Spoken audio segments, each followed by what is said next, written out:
สิ่งใดการกระทำใดๆที่กระทำแล้วบ่ว่าจะเป็นการคิดกระทำทางความคิดทางวาจาเว้าทางกายกระทำสิ่งใดที่กระทำแล้วที่ให้เกิดความสงบเย็นนั่นแหละเอิ้นว่าบุญเกิดได้ตั้งหลายอย่างหลายทาง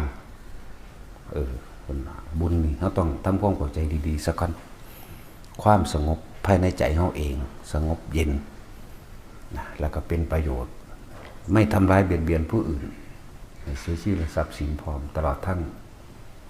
ไม่ทำร้ายตัวเองไม่เบียดเบียนตนเองพร้อมนี่เอียดมันว่าบุญอันเกิดจากการให้ท่